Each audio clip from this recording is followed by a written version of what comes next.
Gilų Media pristato.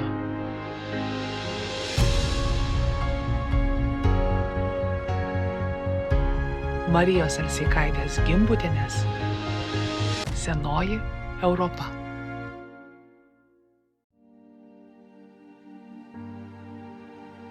Žmogus nuo pat savo egzistencijos pradžios buvo konkurencingas ir karingas. Nieko čia nepakeisi. Ir tame laikotarpį tos neva taikiosios senosios Europos laikotarpį randami, kad ir paprasčiausi kirviai, kuriais tikrai buvo galima praskelti galvą arba nužudyti. Vyko žmonių judėjimas ir vyko keliomis bangomis. Tai dabar ta trečioji archeologijos mokslo revoliucija vadinama, ji tą patvirtina. Bet ką Gimbutienė sugeba meistriškai daryti, tai yra įpinti į visą tą jos viziją, o vizijos jai tikrai reikėjo ir jinai tikėjo tą viziją, tikėjo iš tikrųjų. Dalykus, kurie archeologijoje tais laikais visiškai nebuvo priimtini, tai yra, ne tik kaip archeologija ar archeomitologija turėtų būti žinoma, bet kaip ir savotiška revoliucionierė istorikė, stereotipų laužytoja.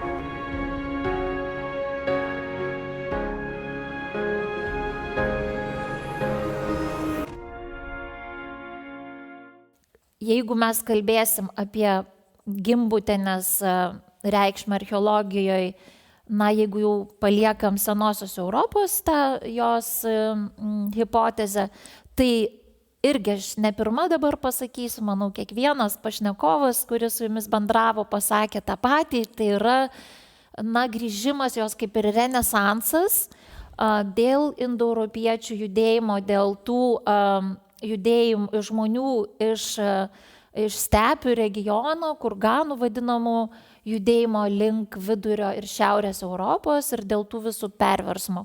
Ji tuomet, ką darė, tai jinai tiesiog matė tos, ir tai buvo jos pradžia karjeros mokslinės, ne Deivės. Deivės vėliau atėjo.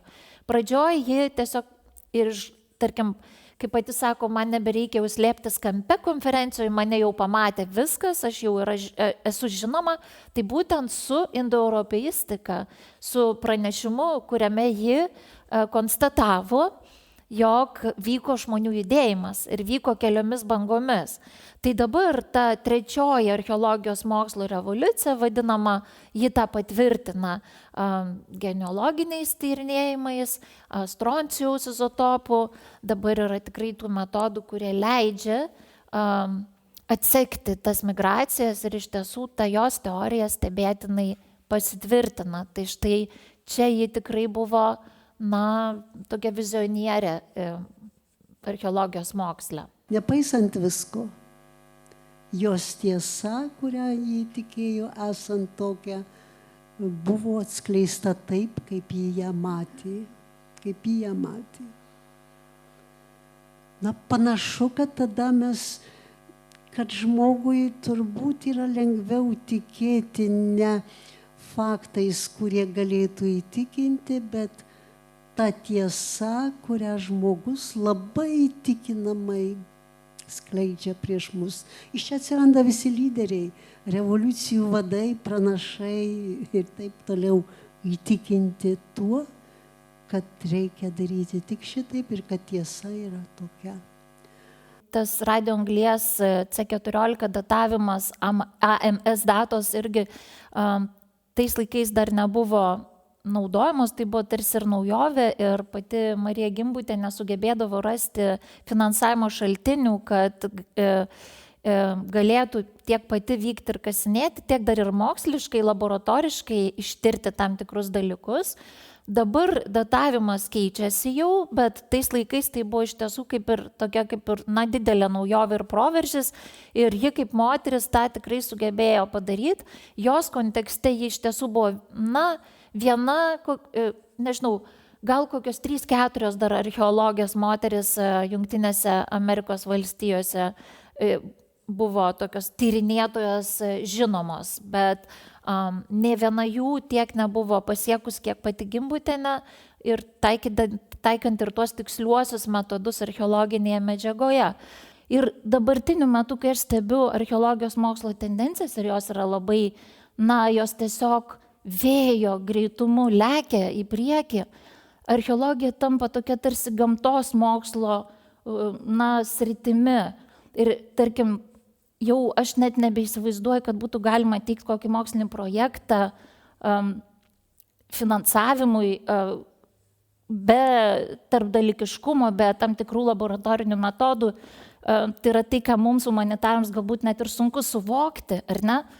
O kur vaizduotė, kur dingsta vaizduotė? Mes pamirštam žmogų, tikrai pamirštam ir pernelyg pasiduodami visus tuos matematinius, gamtamokslinius, medicininius dalykus, nors mes tiriame žmogų, tiriame žmogaus praeitį.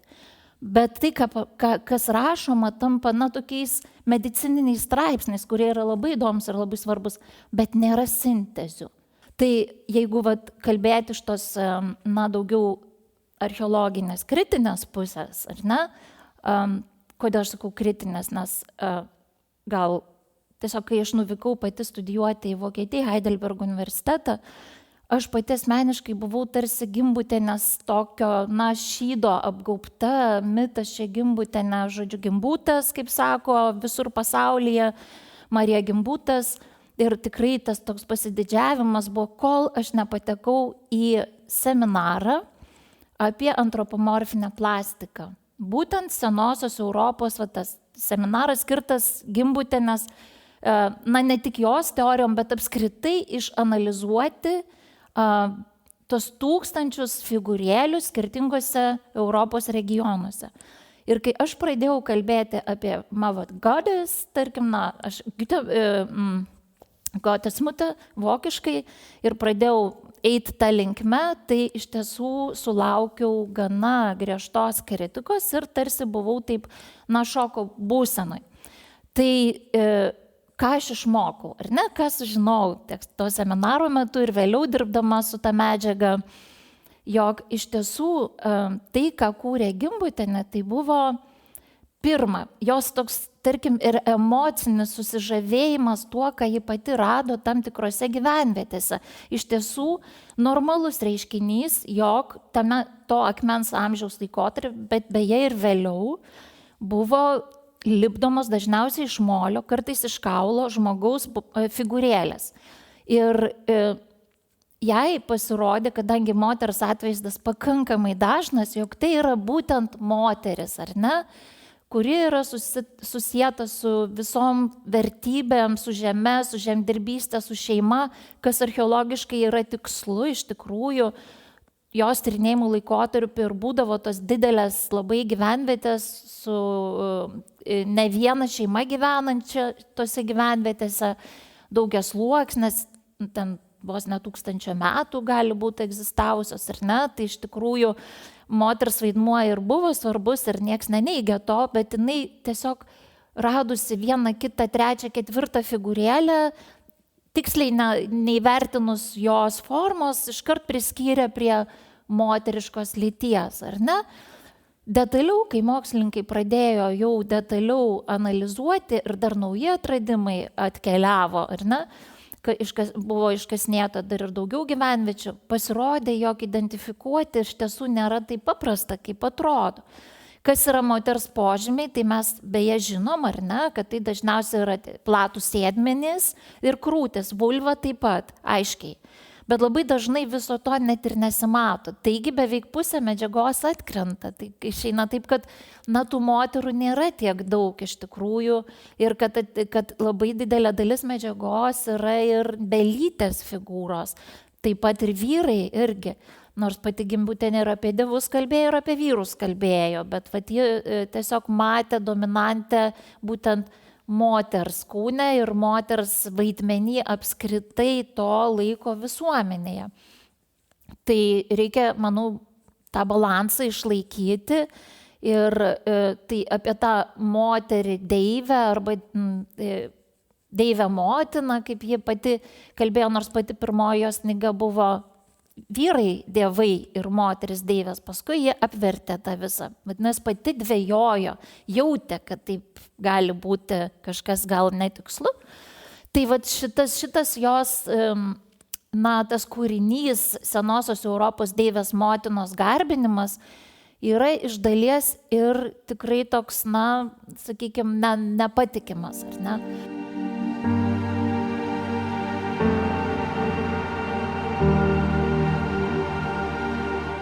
Žmogus nuo pat savo egzistencijos pradžios buvo konkurencingas ir karingas. Nieko čia nepakeisi.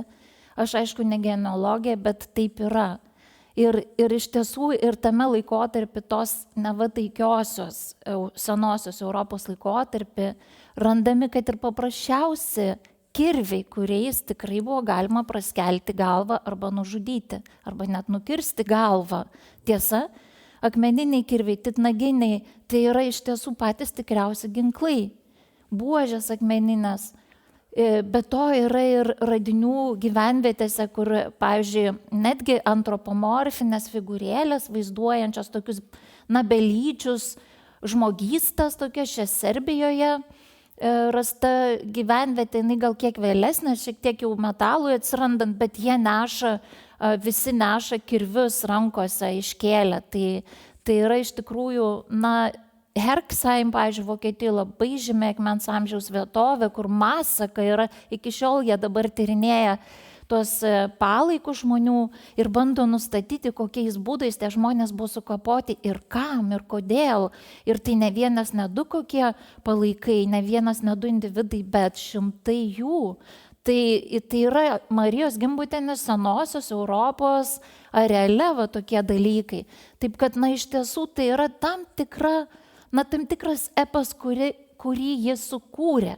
O kodėl jį tai darė? Tai, svarbiausias dalykas, žinoma, buvo, jog ji buvo, tarkim, gal aš ne pirma jums tą sakau, apie tai jau ir rašyta buvo, ir žmonės, kurie ją pažinojo, ypač išeivijoje, archeologai vis akcentuoja tą dalyką, kad pati, Gimbutienė, žinoma, karo auka ir privalėjo palikti gimtinę ir emigravo, ir visa tai, kas vyko jos gimtinėje, atsiliepė ir jos darbuose tam tikrą prasme, dvilypiai. Pirma, kad taika ir harmonija yra labai svarbu ir mes tikrai dėkingi už visą tą, už tą senosios Europos civilizacijos tą modelį sukurtą ir jos viziją taikumas, žmonių bendrystė, menas, mainai, viskas taip harmonijoje tokio, ar ne? Bet antra, tie indoeuropiečiai, kurie paskui įsiveržė, žodžiu, tie kariai, sakykime, ar ne, nešini jau metaliniais ginklais ir griauna viską iš tikrųjų, tai jie taip jau ir negriovė. Visko, aišku, buvo ten ir galima net dabar moderniais metodais net ir nustatyti, kaip šeimos maišės ir taip toliau. Tai tas judėjimo laikotarpis, tai buvo tarsi atgarsis į tai, ką pati Marija išgyveno gimtinėje. Tai galima subjektyviai tą interpretuoti. Bet kad senoji Europa buvo taiki, tai tikrai, taip kategoriškai teikti išties negalima. Bet ką Gimbutienė sugeba meistriškai daryti, tai yra įpinti į visą tą jos viziją, o vizijos jai tikrai reikėjo ir jinai tikėjo tą viziją, tikėjo iš tikrųjų. Dalykus, kurie archeologijoje tais laikais visiškai nebuvo priimtini, tai yra mitologija, užtai jinai yra archeomitologijos, pradininkė laikoma šiaip, ar ne? Tai tos mitologinius dalykus, kuriuos jį puikiai išmanė, dar atsivežė iš gimtinės, iš Lietuvos, folkloristika, pasaka, žodžiu, tokius dalykus, kurie tikrai nuostabiai papildė jos viziją. Ir jeigu mes skaitom jos kūrinius, tai matome, kai aprašo tam tikro tipo deivę, tai iš karto cituoja, tarkim, ne tik baltų regiono kažkokį palikimą oralinį ar ten rašytinį krikščioniškų laikų aprašus apie pagonių tikėjimus, ne tik cituoja folkloristiką ar dainas kokias ar pasakas, bet ji cituoja ir graikų mitologiją, ir taip tiksliai įtaiko tas citatas į tas vietas, kur jai reikia įrodyti, jog va šita figūra tai yra kokia nors gimdymo deivė ir ten kaip ta placenta moteris ten laidoja ir išima ir taip toliau, jinai susiję visą tai. Tai jos tie darbai, jie, tarkim, užtat jie labai kontroversiškai vertinami ir aš pati irgi, visiškai nepritariu deivės motinos tam kultui ir garbinimui ir jos panteonui sukurtam. Bet aš manau ir tikrai noriu kitus padrasinti, nepamiršti tai, ko ji padarė, ką mes turime kaip palikimą, kuris tikrai papildo archeologinius duomenis visapusiškai. Čia įsiterpsiu. Ir tai irgi susijęs su Gimbutiene. Vytautas Ališauskas ir jis surinkęs ir išvertęs yra tikrai šimtus jėzuitų paliudijimų apie pagonis, jųgi buvo ir misija. Kiek tikėt, kiek netikėt, aišku, čia irgi reikia kritiškai žiūrėti tuos paliudijimus, nes dažnai jam reikėdavo atsiskaityti savo vyresnybei apie tai, kaip jie su tais pagonėmis tvarkėsi ir kokie tie pagonės kvaili ir baisus, ar ne? Bet tai yra nuo 13 amžiaus iki 18 kažkur pradžios. Tai yra labai ilgas laikotarpis. Iš tikrųjų net stebina, kad taip ilgai šalyje, tam krašte baltiškame, jis ir Livoniją apima, tas visas darbas ir Prūsijos teritorijas, ar ne? Tai kiek ilgai išlikę yra tie reliktai, tai nustebėtina. Ir kokie jie gilus. Bet kodėl čia stebėtis? Kaip mes, aš visada irgi sakau, su Žalčiu kaip mes elgiamės? Kaip mes šiandien elgiamės su Žalčiu? Pagarbiai. Tiesa? O gyvatė, kadangi gyvatė yra, ji yra gyvybei pavojingas, sakykime, šliužas, ar ne, tai ką darom? Tai užkapojam, kad nelystų link sodybų, kad nekeltų pavojus. Žaltysgi, kas jis yra, iki šiol mes su juo elgiamės pagarbiai, mes, gal jis ten gali kam ir siaubą kelt, nes yra gyvatės formos, bet iš tiesų tarsi norisi pamatyti tą žaltį, tiek beplaukiant kur nors ežere, tiek besišildant saulei. Ir tas ryšys žmogaus su šituo padaru yra tikrai mistiškas. Visą tai iš tų seniausių laikų yra atkeliavę.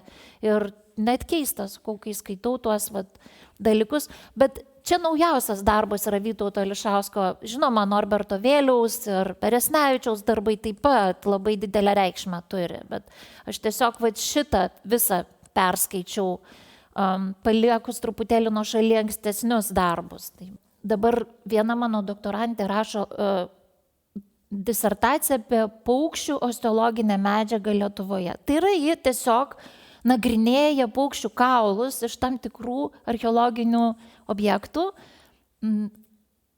Ir aš, kadangi pati paukščių kaulų neišmanau ir negaliu pasakyti, identifikuoti, koks paukštis rastas ir kaip ten suskirstyti juos, bandau savo studentę įtraukti kitus dalykus. Tai, ką darė pati Gimbutienė taip pat, tai yra suvokti paukščio ir žmogaus santykį.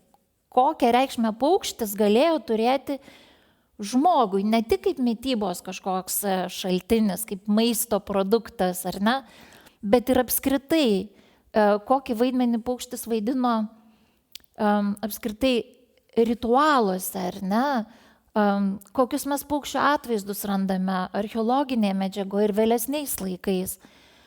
Ir iš tiesų labai įdomus gavosi toks jos disertacijos epizodas, kuriame iš tiesų gausu taip pat tų šaltinių rašytinių, kuriuos mums paliko jėzuitai apie pagonių tos papročius. Ir ten nerealūs dalykai atsiskleidžia, kaip ir kokie paukščiai būdavo aukojami, kas juos aukodavo, vyrai kokius paukščius, moteris kokius paukščius. Tada pereinam prie kiaušinio reikšmė ir kas įvyksta.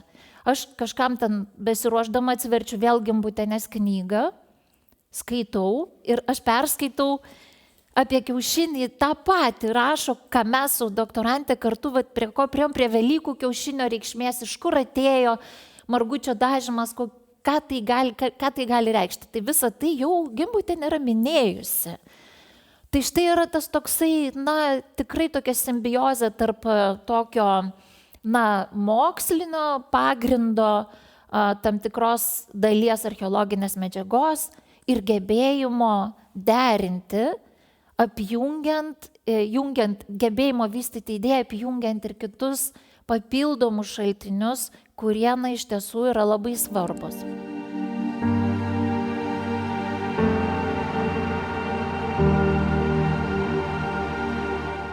Man buvo labai malonu su profesorė Viktorija Daujotyte bendrauti, nes mes taip tokiais skirtingais pjūviais viską, tarkim, pažiūrėjom, bet ne visai skirtingais, mus ir vienijo tas pokalbis iš tiesų.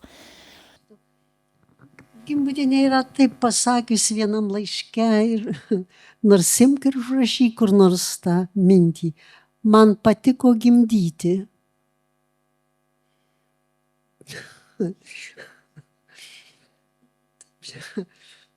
Nelengva mintis, bet ji taip pasakė. Taip. Vadinasi, iš tiesų be galo jautė tą savo moteriškąją prigimtį kaip programą. Nėra abejonės, kad ji galėjo maždaug įsivaizduoti, kokios galimybės būtų jai buvusios, jeigu ta deivės civilizacija būtų jai tekusi. Kai moteris rinkosi vyrus, kai moteris tvarkė savo gyvenimą ir augino vaikus nepriklausomai, iš kur ir kaip jie tenai buvo, dar daugiau, kai be abejonės, bent jau taip teigia Gimbutienė, tos deivės civilizacijos moterys tikėjo gimdančios pačios iš savęs. Visuomet dialogas yra dviejų žmonių, kaip sakant, nuomonių sąlytis. Ir po dialogo paprastai permastom, kas buvo pasakyta iš tikrųjų ir kas dar nebuvo pasakyta. Dažniausiai ir po interviu, ir visi žino tą jausmą tokį. Tai lygiai taip pat ir tą vakarą, po pokalbio su profesorė Viktorija Daujotyte, dalyvaujant iš tiesų labai dėmesingai publikai, išėjus iš muziejaus, dar gyvenau tą nuotaiką pokalbio to ir galvojimu, taip vis dėlto, kaip tiksliai profesorė apibūdindavo pačią Mariją Gimbutienę ir kaip jinai šaudavo į tas vietas, apie kurias aš galbūt pati net nepagalvodavau. Pavyzdžiui, kai kalbėjom apie moterį ir moters vaidmenį, tai profesorė sakė, jog Marija minėjus yra, kad jai patinka gimdyti. Tai yra moters kaip gimdytojos tas vaidmuo. Aš priešingai kažkaip apie tai net nesusimastydavau. Aš žinau, kad 3 dukros, kad Marija buvo puiki motina, labai rūpinosi mergaitėmis, bet iš tiesų labiau man jį figūruoja kaip moteris, kuri, šeima rūpinasi, bet jai svarbiausia jos misija šiaip moksle, pasaulyje, visuomeniai. Tas yra labai svarbu. Tas dalyvavimas matomoj toj aplinkoj, savęs prezentavimas kaip moteris mokslininkė. Tai tas jai labai svarbu. Ir todėl šiek tiek aš netgi buvau kiek ir sutrikus po to pasimatymo, po to pokalbio, pagalvojus, kad kaip taip įsisuki ir aš pati kaip mokslininkė, kaip archeologė, įsisuki tą akademybę visą ir kartais pamiršti tokius žemiškus dalykus. Tiesa, kad esi tiesiog žmogus šioje žemėje, šioje buity ir tu vis tiek, tu esi asmenybė, moteris ir mokslas, bet žinoma dar iš to pokalbio buvo tokių pamastymų vėlgi apie tai, kas yra tos archainės vertybės. Tikrai profesorė prisiminė tą epizodą Gimbutienės minint ir arba nuolat akcentuojant dainuojančią moterį iš Gimbutienės jaunystės jau. Čia matyt kiti pašnekovai irgi tą vis minėjo, nes čia labai labai ryškus jos epizodas, kuris lydėjo ją visą gyvenimą. Tai yra tai, ką ji pasiėmė iš namų užjūrin ir kas jai buvo labai svarbu. Tai analitikams, archeologams, mokslininkams, kurie labai į viską žiūri, tarkim, tiksliai ir kritiškai, tai galbūt neturi jokios reikšmės, ar ne? kadangi aš tikrai dirbau labai daug su jos intimiom gyvenimo pusėm. Tai yra, tikrai labai perskaičiau daug korespondencijos ir nepublikuotų dalykų apskritai. Viena man tapo aišku, kad ji nesigilindavo į detalės ir pati tą jinai konstatavo, pati rašė, aš nesigilinu, man detalės nėra įdomios, man įdomu visuma. Tai yra pažvelgusi tam tikrus dalykus, ar archeologinį objektą, ar kelis objektus, ji norėjo jau matyti istoriją, tai yra visumą to dalyko, tai yra sintezuoti. Ir ji tikrai buvo geniali sintezatorė medžiagos.